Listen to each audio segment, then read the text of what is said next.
Concernant le pardon selon le cours, je précise d'abord que le processus du pardon, c'est celui que Jésus lui-même nous donne dans le cours. Il faut faire exactement comme le cours l'indique. Ce n'est pas moi qui invente une formule et je ne déclare pas simplement que le pardon véritable, c'est faire telle ou telle chose. Parce qu'en fait, n'importe qui peut affirmer que le pardon, ou d'autres parties de son enseignement, c'est faire telle ou telle chose, et même quelque temps après, on peut déclarer que c'est autre chose, et quelqu'un qui ne connaît pas le cours ne peut pas savoir si c'est vrai.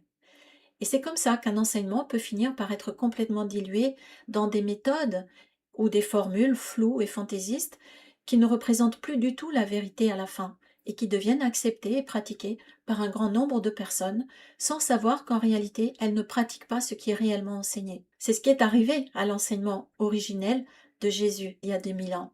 Et pourtant, les personnes qui l'ont transmis au début étaient des personnes qui l'avaient suivi et écouté. Mais suivre un maître ne signifie pas qu'on a compris son enseignement, et ce n'est nullement la garantie d'une compréhension ou d'une transmission correcte.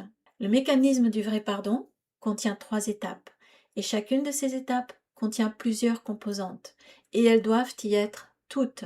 Jésus nous dit dans le cours tout ce que nous avons besoin de savoir pour le pratiquer, et c'est ce que je transmets dans mes stages et mes programmes en ligne sur le pardon, en aidant à le pratiquer en direct pour l'intégrer et le pratiquer ensuite à volonté dans les situations de la vie quotidienne qui présentent des difficultés. Le but est toujours le même, c'est de se libérer des blocages inconscients qui nous limitent et nous maintiennent dans la souffrance. Pour trouver la paix que Jésus nous promet et à laquelle il est lui-même parvenu, en ayant réussi à se libérer de toutes les illusions, il nous invite à apprendre et pratiquer les outils spirituels du cours, ce qu'il appelle les moyens